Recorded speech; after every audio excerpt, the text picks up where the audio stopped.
Alléluia. Donc, comme le pasteur l'a dit, moi j'ai baptisé ce mois le mois de la grâce pour Bethesda. Amen. Amen. Dites, j'ai reçu la grâce. Merci Seigneur pour ta grâce. Amen. On va prier. Alléluia, Papa. Merci Seigneur. Seigneur, je te remets chaque moment, chaque instant, Seigneur, mets-toi vraiment pour tes mains. Seigneur, que rien ne vienne de moi, mais que tout vienne de toi, au nom puissant de Jésus-Christ, Seigneur. Seigneur, je te prie pour la compréhension de ta parole. Je te prie vraiment que nous soyons vraiment en alerte pour ta parole et que rien ne vienne entraver ta parole dans le nom tout puissant de Jésus.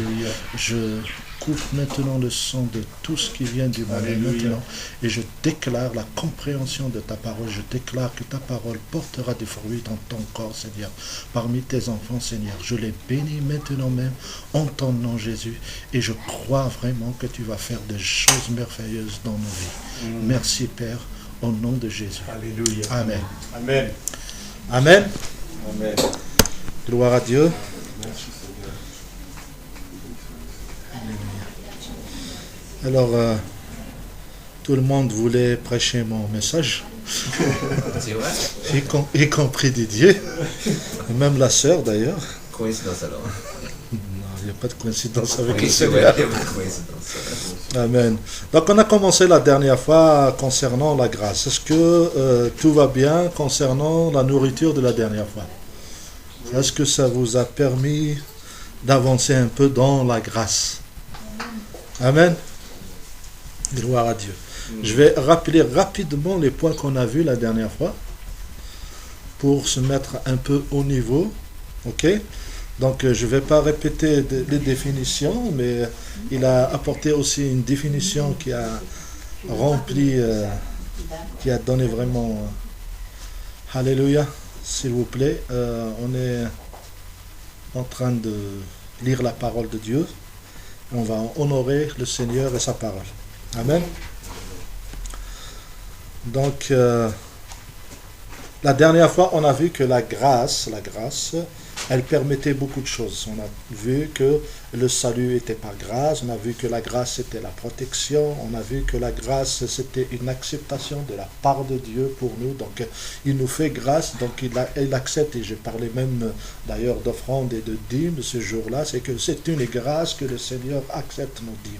Ok, donc on n'apporte rien de plus à Dieu, mais au contraire, c'est une grâce que Dieu accepte de faire quelque chose dans son royaume. Amen.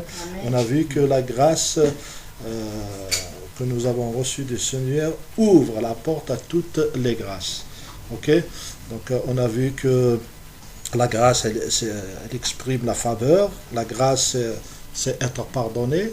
Être pardonné, c'est une grâce. On a vu qu'un esclave, comme on a vu la dernière fois Esther, on a vu Joseph, qui sont allés de l'esclavage vers le trône.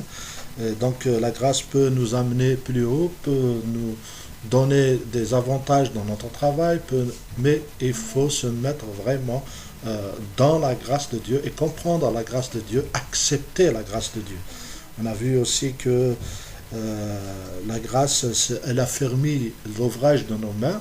Et d'ailleurs, dans la parole de Dieu, il nous dit que c'est Dieu qui fait multiplier ou bien réussir l'œuvre de nos mains. Alléluia. Amen. Aujourd'hui, on va voir autre chose. Tout ça, c'est bien. Gloire à Dieu. Mais la parole de Dieu nous dit aussi que dans Hébreux 12, 15, on l'a lu la dernière fois, je vais le lire aujourd'hui encore. Veillez à ce que nul ne se prive de la grâce de Dieu. Je répète, veillez à ce que personne ne se prive de la grâce de Dieu.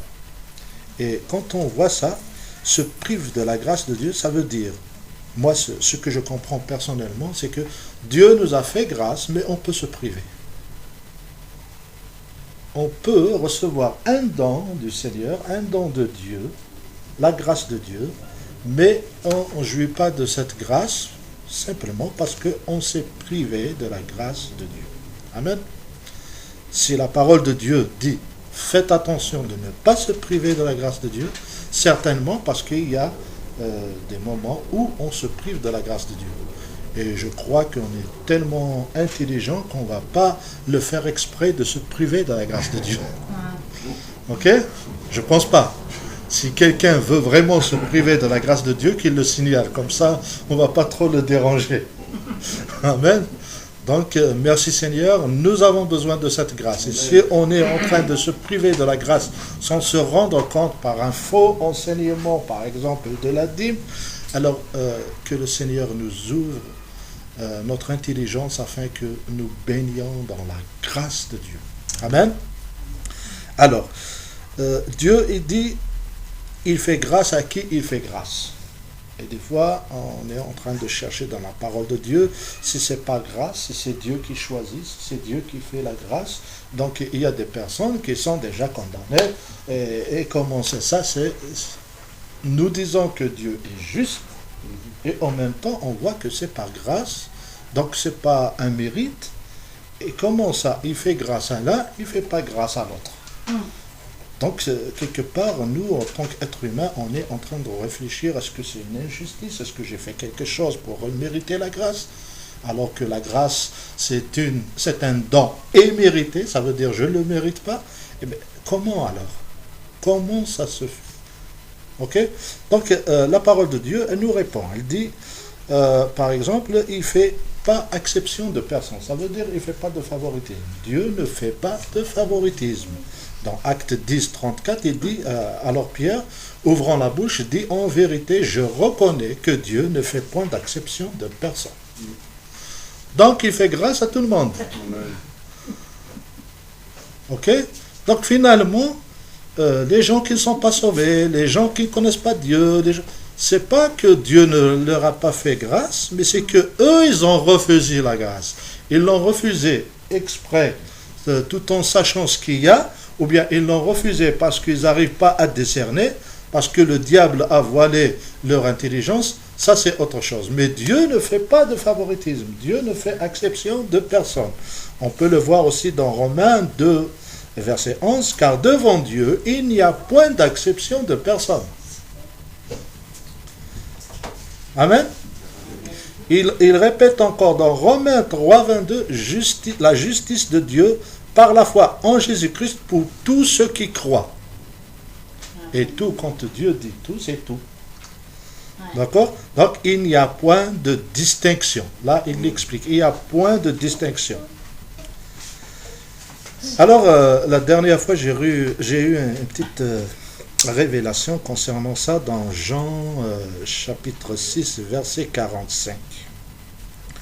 Alors, Jean 6, 45, il dit, il est écrit dans les prophètes, ils seront tous enseignés de Dieu. Ils seront tous enseignés de Dieu. En fait, moi, ce que je comprends ici, c'est que toute l'humanité, elle reçoit quelque chose de la part de Dieu. Toute l'humanité, elle reçoit ce dont elle a besoin. Maintenant, elle reconnaît la voix de Dieu et elle est attirée, ou bien elle accepte, ok, ou bien elle le refuse. Mais ils sont tous enseignés de Dieu.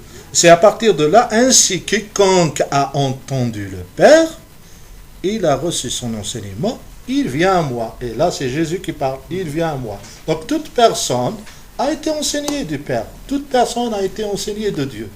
Le Saint-Esprit, il est là et son but, c'est de révéler qu'il y a un Dieu qui les aime. Okay? Et puis, en les enseignant, alors il y a des personnes. C'est comme si tu peux dire bonjour. On l'a remarqué, on dit bonjour, on ne nous répond pas. C'est pas qu'ils ne nous ont pas entendus, ils nous regardent même d'un mauvais regard. D'accord? C'est pas nous qui n'ont pas dit bonjour, mais ils ne répondent pas. C'est leur choix. Et c'est la même chose avec Dieu. C'est pas que Dieu ne les enseigne pas, c'est pas que Dieu ne leur montre pas, mais des fois, c'est eux-mêmes qui refusent de venir. Par contre, la parole de Dieu, dans Jean, il dit, ils seront tous enseignés de Père, de Dieu, ainsi quiconque a entendu le Père et reçoit son enseignement, là, il vient à moi. Il vient à qui? Il vient à Jésus. Parce que nous sommes tous obligé de passer par Jésus vers le Père. Parce qu'il dit, mon Père qui me les a donnés est plus grand que tous et personne ne peut les ravir de la main de mon Père. Alors là, j'ai pris un peu l'explication de pasteur Georges El-Khouri, le frère Georges El-Khouri. À un moment donné, il a parlé de ça, parce qu'il y a aussi ces versets aussi, il dit, personne ne peut les ravir de ma main, personne ne peut les enlever de ma main. Dieu, il les ramène, et personne ne peut nous ravir, nous enlever de l'amour de Christ. Mais pourquoi alors, on se pose cette question, pourquoi alors, si personne ne peut me ravir, pourquoi il y a des frères et des sœurs qui abandonnent la foi? Est-ce que Jésus, c'est pas ce qu'il dit?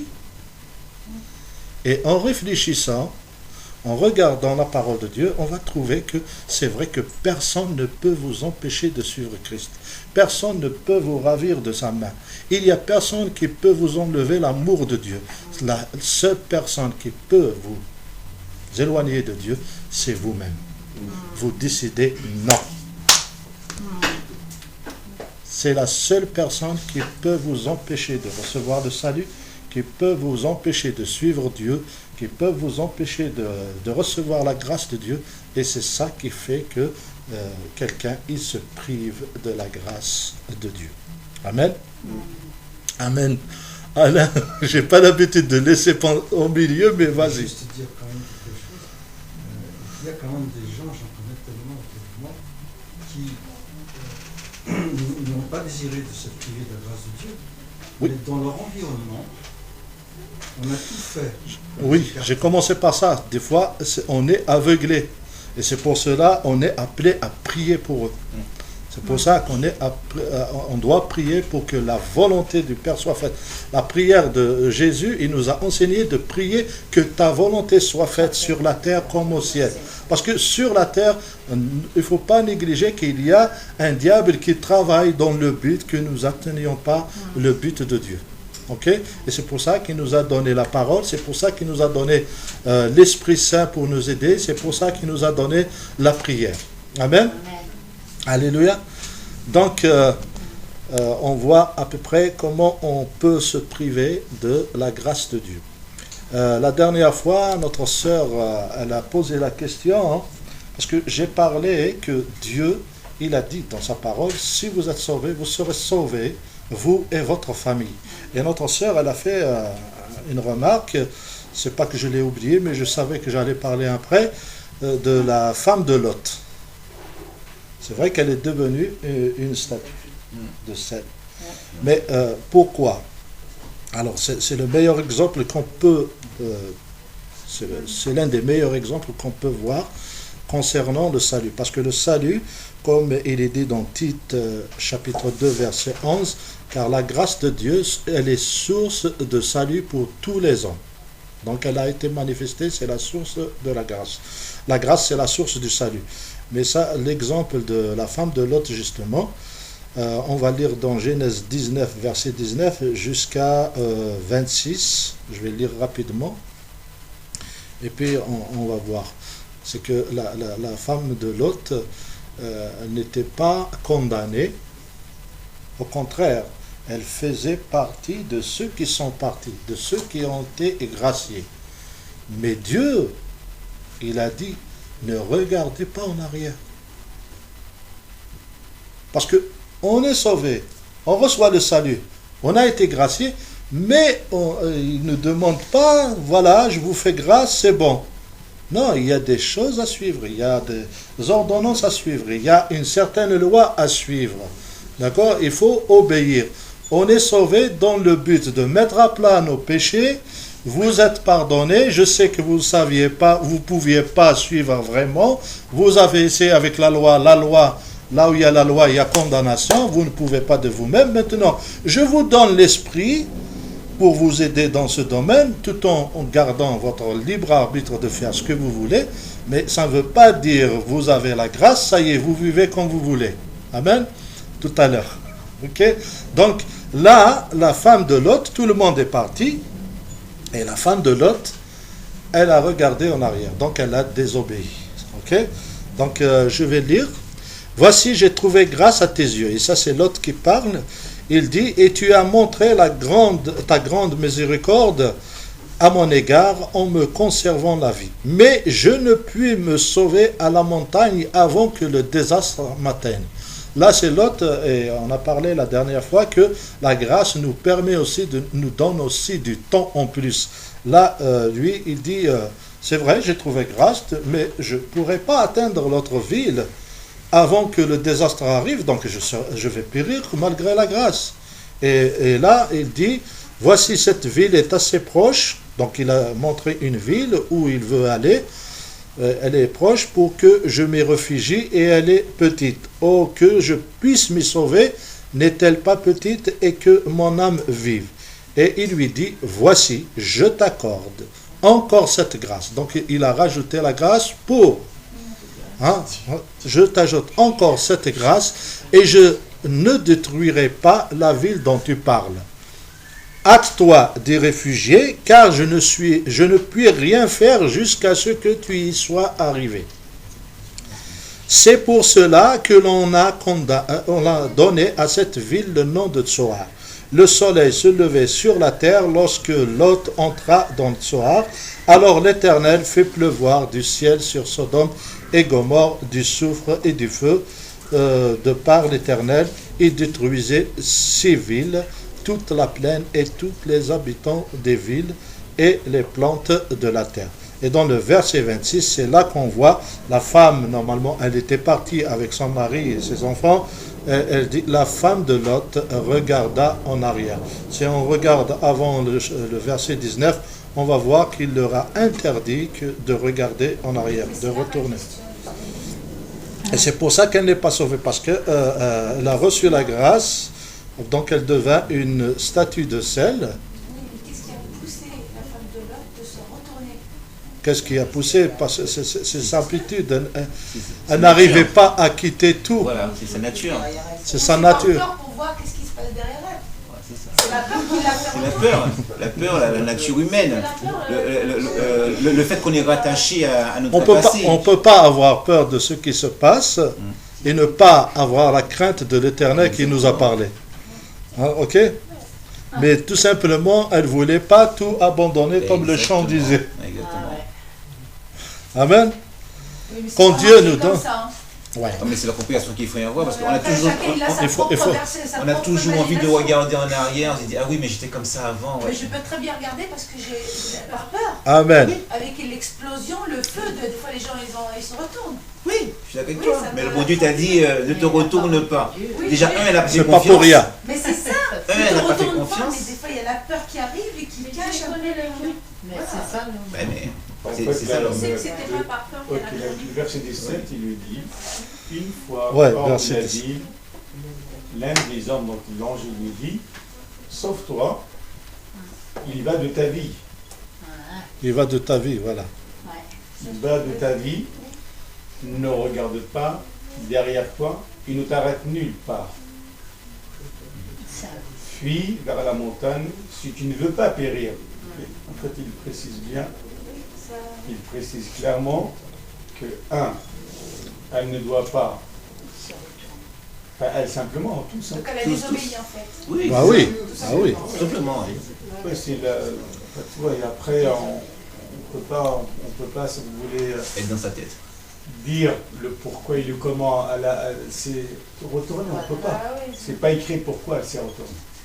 Simplement, et on voit ici que Elle a désobéi n'a pas à l'ordre. écouté ce que Dieu a dit ici. Mais nous aussi on tombe souvent. Oui, gloire à Dieu. C'est pour Et ça merci qu'on a- Seigneur. Jésus. C'est pour cela qu'on a la grâce. C'est pour ça nous sommes sous la grâce. Il nous C'est aide. pas la Amen. grâce à ce moment-là. Sinon, on viendrait aussi une Ah, statue. Ah oui. Amen. On peut penser qu'elle n'a pas vraiment compris quand même. C'est quand même qu'en plus, Dieu l'a mis en garde. Excusez, alors. Il l'a mis en garde, Dieu. Bah oui. Il l'a mis en garde qu'elle risque de périr si elle se retourne, si elle s'arrête. Ou elle voulait tester Dieu. C'est même pas une question d'obéissance, c'est qu'on on a presque Si l'impression on fait comme ça, hein, Ève dans le jardin, elle aurait pu dire à Dieu, je croyais que tu plaisantais. Oui. C'est pour ça que j'ai mangé. Je te prenais pas au sérieux. sérieux. Je te prenais pas au sérieux. Ah bon, c'est vrai, je vais périr alors? Je vais essayer, je vais voir. Je ne pensais pas que c'était aussi grave. Voilà. C'est la génération du 21e siècle, ça. Beaucoup de questions. Amen. Par rapport à ça que les gens ils quittent l'évangile parce qu'en fait ils ne comprennent pas tout. On leur dit des questions comme ça. Amen. Il y en a qui savent pas. Alors là, maintenant, on a vu la grâce concernant le salut. D'accord? Donc, quand on dit pourquoi telle personne n'est pas sauvée, telle personne n'est pas sauvée, au fait, malgré la grâce, chacun de nous a le droit d'accepter ou de refuser. D'accord? Voilà. Dieu, il enseigne tout le monde. Dieu montre à tout prix jusqu'au point où il va te montrer A plus B. La vraie voie. Après, c'est à toi de prendre la décision de suivre ou pas suivre. Ça, c'est à toi. Il a laissé le libre arbitre à chacun. Dieu ne veut pas d'automates. Il veut des personnes qui l'aiment et qui viennent vers lui. Il ne nous a pas créés de façon à faire des automates. Toi, tu fais ça, toi, tu fais ça, toi, tu viens ici, tu es obligé de m'adorer, toi, je mets... Non, non, non. Tu viens avec le besoin d'aimer Dieu. Tu viens avec le besoin vraiment de suivre Dieu. Ok? Il nous montre tout, à toi de choisir. Ok? Voilà. On va lire Jacques chapitre 1 verset 17. Jacques 1, 17, il dit « Toute grâce excellente et tout don parfait, descendant d'en haut du Père des Lumières, chez lequel il n'y a ni changement, ni ombre de variation. » Nous, on peut changer, mais le Père de gloire, il ne peut pas changer. Pourquoi il ne peut pas changer? Il ne peut pas changer parce qu'il est le top, il n'y a pas meilleur que lui. Ok? Il est parfait et tout ce qu'il fait est très parfait. On ne peut pas faire mieux que ce qu'il fait. Si il change, c'est quoi? Il va descendre de son niveau. Parce qu'il n'y a pas plus haut que lui. Ok? Et c'est pour cela, à un moment donné, il a dit, comme il n'y avait rien plus haut que lui, donc il a juré avec lui-même. D'accord? Et Dieu, il dit, je ne change pas. Et là, on va rentrer dans quelque chose de vraiment qui démontre les fausses doctrines, ceux que, par exemple, qui disent que, voilà, on n'est plus sous la loi, on est sous la grâce. Oui, gloire à Dieu, on n'est plus sous la loi, on est sous la grâce. Mais la grâce ne demande plus que la loi. La grâce, ça nous demande plus que la loi.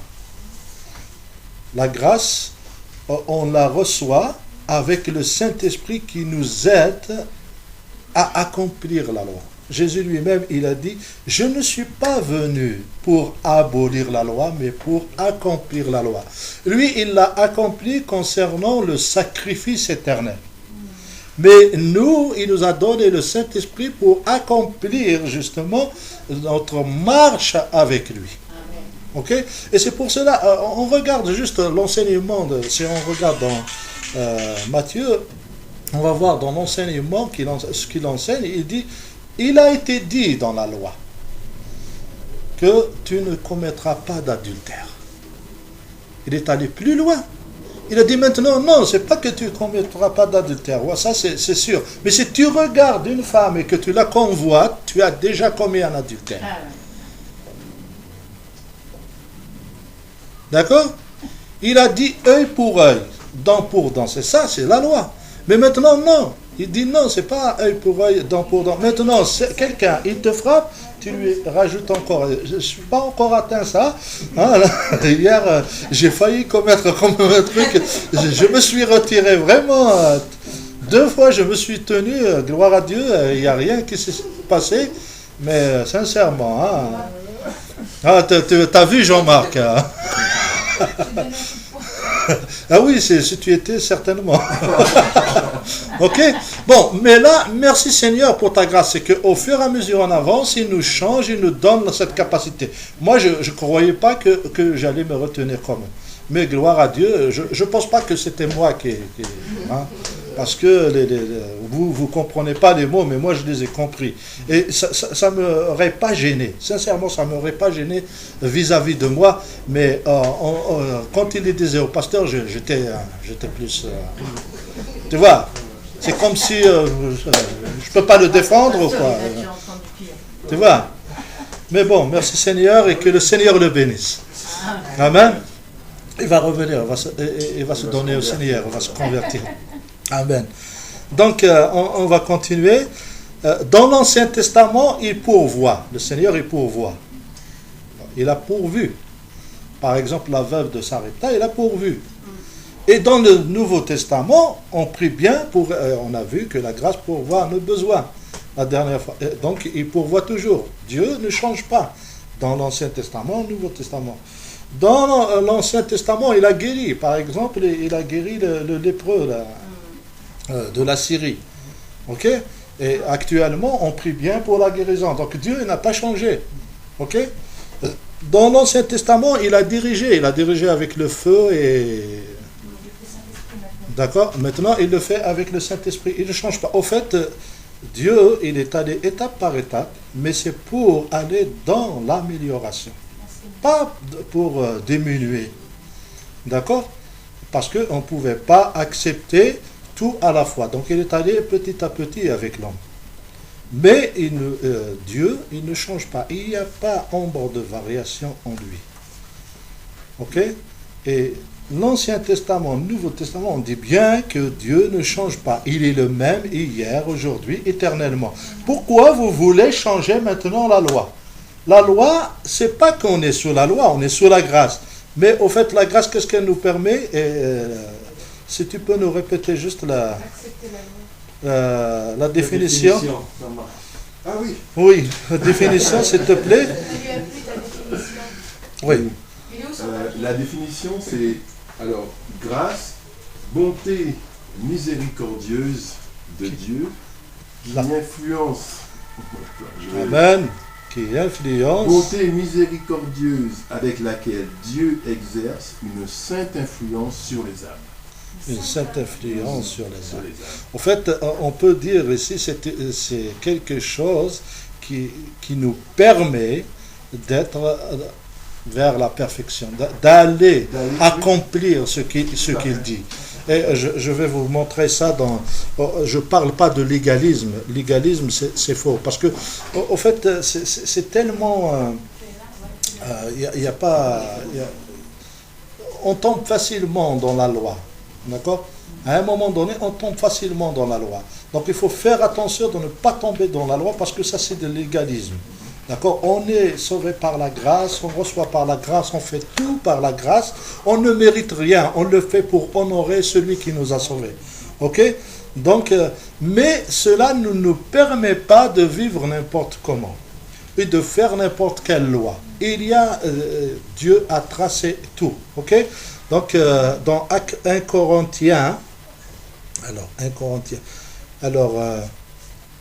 d'abord, on va voir dans 2 Corinthiens 12, verset 9, il dit à l'apôtre Paul, « Ma grâce te suffit, car ma puissance s'accomplit dans la faiblesse.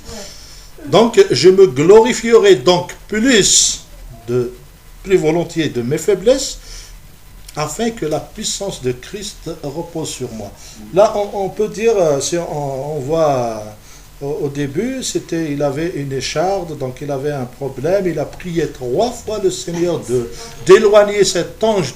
Il a bien dit, c'est l'ange de Satan qui m'a soufflé. Oui, ok, donc tu peux lire avant le verset 9. Il a prié 3 fois le Seigneur de l'éloigner de lui. Lui qui prie pour les gens, ils sont...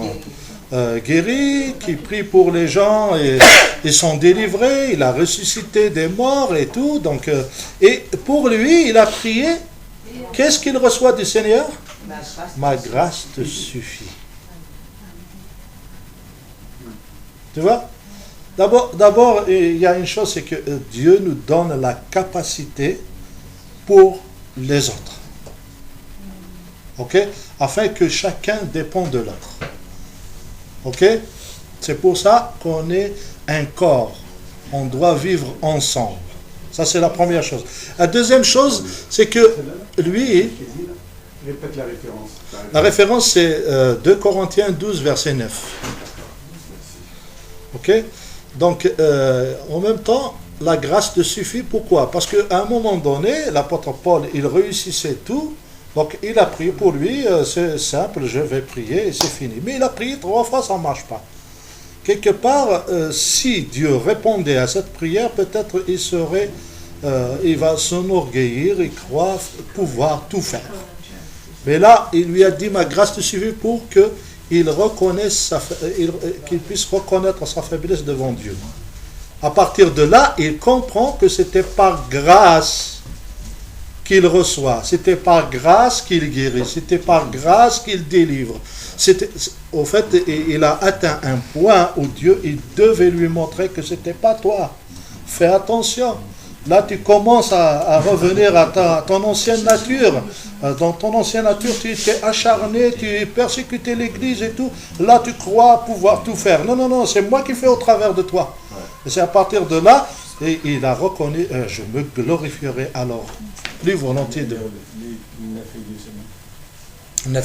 Tu peux lire 10.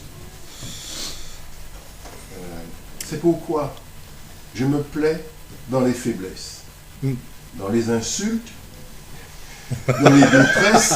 C'est pour ça qu'il a voulu le lire.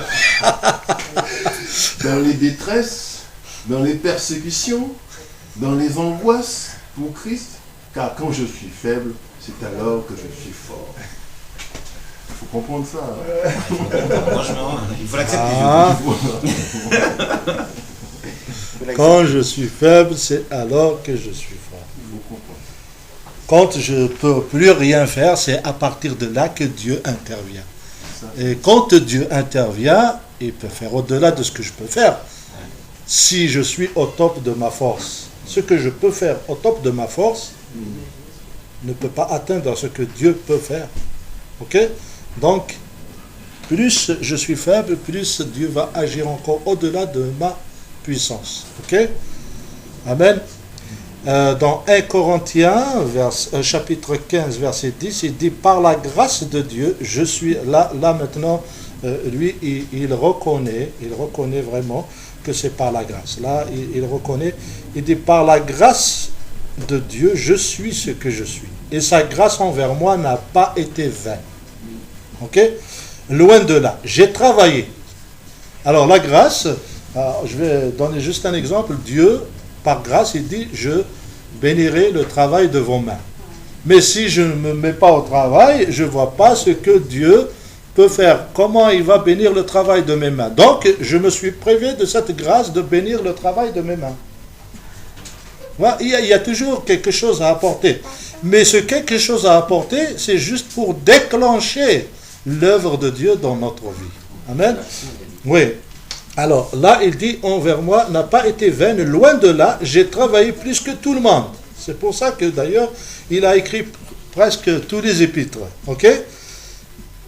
Mais il dit quand même, il reconnaît, j'ai travaillé plus que tous, non pas moi toutefois, mais la grâce de Dieu qui est en moi.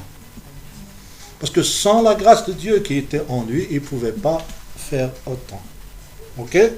Donc l'apôtre Paul ici, il reconnaît que le travail, il a beaucoup travaillé, mais il ne se vante pas de sa capacité, il ne se vante pas de son savoir-faire, mais il dit Dieu qui a travaillé en lui.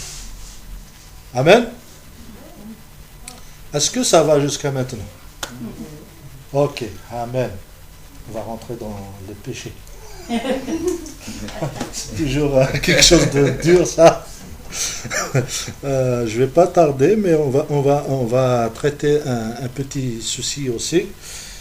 Donc, c'est dans Romains, chapitre 5, verset 20. Quelqu'un d'autre peut lire?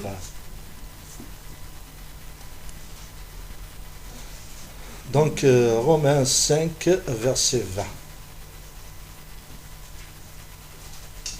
Or, la loi est intervenue pour que l'offense abondât, mais là où le péché a abondé, la grâce a surabondé.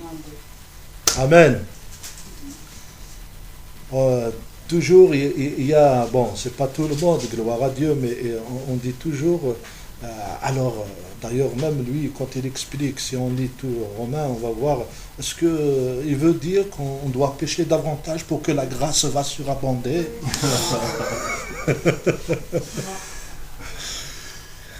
Des fois, on a tendance c'est bien donc de pécher pour attirer la grâce de Dieu. Pêche, mon frère, pêche. Tu vas être facile. Amen. Non, c'est pas ce que le Seigneur il nous demande. C'est pas. Il a dit que là où le péché a abondé, déjà c'est au passé. Ok. Là, la grâce a surabondé. Ok. Mais maintenant, il y a un petit souci concernant aussi le salut de certains. Il y a un petit souci concernant le salut de certains. Il y a des personnes, par exemple, moi j'ai connu une personne au commencement de... il est de mon village et actuellement il a quitté carrément l'église, mais je peux dire qu'il n'a jamais été sauvé, quoi. Et je prie vraiment qu'il soit sauvé un jour. Ok, il connaît l'évangile, il l'a vu, et puis voilà quoi. Il a passé peut-être une année dans l'église sans être sauvé. Pourquoi ? Parce qu'il ne se rend pas compte qu'il a besoin de Christ. Moi, au démarrage, il me parlait, il était l'ancien et moi, je viens juste de recevoir le Seigneur. Il me disait, en parlant un peu de la situation de la société française, tu vois, de la débauche et tout, et écoute, nous, on a toujours été, c'est vrai qu'on est pécheurs, mais on n'était pas aussi mauvais que ça, quoi. Je suis venu à Christ pour m'améliorer. Donc, quelque part, pour lui, il avait déjà un mérite. Le Seigneur, il connaissait mon cœur, c'est pour ça qu'il m'a amené vers lui, quoi. Et là, c'est vraiment un très grand danger. C'est un très grand danger. Le Seigneur, il ne nous a pas sauvés parce que nos cœurs sont bons, parce que nous avons été de bonnes familles, parce que ceci... Non. Non. C'est la même chose, quelqu'un qui a tué, quelqu'un qui a fait... qui s'est réjoui d'une autre manière. D'accord ? Et là, quand il dit là où le péché a abondé, la grâce a surabondé, au fait, ce verset nous attire à reconnaître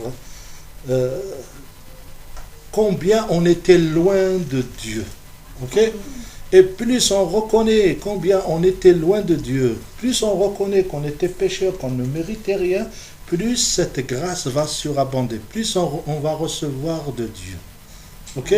On peut se rappeler par exemple dans les évangiles, ça vient juste de venir dans ma tête, dans les évangiles, la femme qui était en train d'essuyer les pieds de Jésus avec ses pleurs et ses cheveux, et l'autre dit, cette femme, s'il connaît cette femme, elle est pécheresse, et ainsi de suite.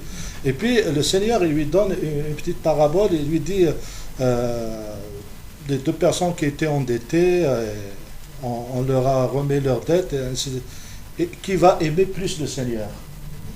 Il a dit, je crois que celui à qui on a remis la plus grosse dette. Et c'est vrai, plus tu reconnais que tu as la plus grosse dette, plus tu vas t'approcher de Dieu, tu vas t'approcher de Jésus. Et plus tu seras plus près du Seigneur.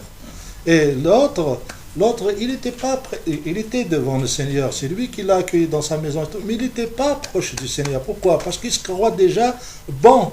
Parce que c'était un homme religieux. C'était parmi ceux qui disaient « Oh, merci Seigneur, tu ne m'as pas créé comme une femme, tu ne m'as pas créé comme un esclave, tu ne m'as pas créé comme le publicain. » Pas républicain, le publicain. Ok ? Et par contre, l'autre lui dit « Seigneur, aie pitié de moi. » Si celui qui criait « Aie pitié de moi » et pleurait et dit « Je suis pécheur », c'est lui qui est rentré plus... sanctifié à la maison devant. Et c'est ça qui fait que le verset, là où le péché a abondé au passé, c'est là que la grâce surabonde. Plus on reconnaît notre erreur, on reconnaît qu'on est loin de Dieu, plus Dieu se révélera davantage et nous fera davantage de grâce. Amen. Et par contre, pour ça, la parole de Dieu, elle dit, si notre justice ne surpasse celle des scribes et des pharisiens, là, maintenant, le Seigneur, il nous demande d'être juste, d'être droit devant le Seigneur. Ok ? C'est dans Matthieu 5, 20, il dit, Car je vous dis, si votre justice ne surpasse celle des scribes et des pharisiens, vous n'entrerez point dans le royaume des cieux. Amen. Et c'est Matthieu, dans le verset 17, c'est là qu'il dit, ne croyez pas que je suis venu pour abolir la loi, pour enlever la loi ou les prophètes. Je suis venu non pour abolir, mais pour accomplir. Amen. Alléluia. Donc, on va voir juste un autre exemple. Et on va finir avec ça. C'est dans Jean, chapitre 8, versets 8 à 10. Si quelqu'un peut lire, et on verra comment le Seigneur il traite avec le péché. Donc Jean 8, verset 8. Puis il se baissa de nouveau et se remit à écrire sur le sol. Quand ils entendirent cela, accusés par leur conscience, ils se retirèrent un à un, à commencer par les plus âgés, jusqu'au dernier. Jésus resta seul avec la femme qui était au milieu. Alors il se redressa et ne voyant plus qu'elle, il lui dit, « Femme, où sont ceux qui t'accusaient? Personne ne t'a donc condamné ?» Elle répondit, « Personne, Seigneur. » Jésus lui dit, « Moi non plus, je ne te condamne pas. Vas-y et désormais ne pêche plus. » Amen.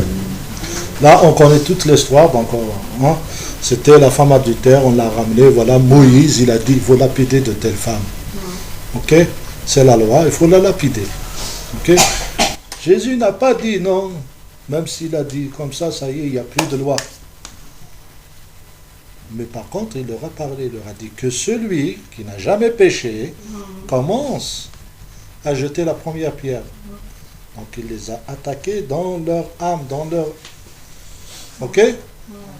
Et à partir de là, ils se rendent compte qu'il n'y a personne qui est parfait. D'ailleurs, la parole de Dieu, elle dit, le Seigneur, il a cherché toute la terre, il n'a pas trouvé un seul juste. Donc nous sommes tous pécheurs. Amen. Donc là, Jésus, il n'était pas contre la loi. C'est vrai, Moïse, il a dit, il faut la lapider, il faut jeter. Mais maintenant, le seul qui pouvait la condamner, c'était Jésus. Ok? C'est le seul. Mais là, c'est à partir de là qu'il a manifesté sa grâce. Il a dit, moi aussi, je ne te condamne plus. Et ça, c'est pas que la femme, elle le mérite. C'est pas pour faire l'éloge de la femme, oh, t'as bien fait, hein? Non. Il a fait, il a osé de manière à faire, il a montré au fait sa nature. Jésus, c'est la grâce. Donc, il lui a fait grâce. Par contre, il lui a pas dit, ça y est, je t'ai fait grâce, tu as trop péché, c'est pour ça que je te fais davantage de grâce, va en paix. Non, il a dit, moi aussi je ne te condamne pas, va et ne pêche plus. Ne pêche plus, c'est pas une loi ça. Amen. Amen. Merci Seigneur. Vous savez, la grâce, on peut enseigner sur la grâce, on peut chercher tous les côtés. C'est un sujet qu'on peut peut-être prendre 2 mois, 3 mois, 4 mois à enseigner sur la grâce et on aura toujours quelque chose à dire sur la grâce. Nous remercions le Seigneur pour sa grâce et je prie vraiment que vous saisissiez ça et que vous puissiez vraiment faire les choses de Dieu, la loi de Dieu, accomplir la loi de Dieu, sans autant dire que voilà, j'ai fait ça, non. Parce que si Dieu ne te fait pas grâce, tu ne pourras pas le faire. Donc tout est par grâce. Ok? Et merci Seigneur pour sa grâce. Moi-même, c'est par sa grâce que je suis là pour vous enseigner ça. Ça fait un moment, le moment où j'ai donné ma vie, je ne pouvais même pas parler à 2 personnes comme ça sans rougir. Et la voix même, elle disparut quand il y a 2 personnes. Et là, je ne sais pas, moi-même, je ne me reconnais pas. C'est la grâce de Dieu. Amen. Merci Seigneur. Reconnaître la grâce de Dieu. Alléluia. Amen. Amen.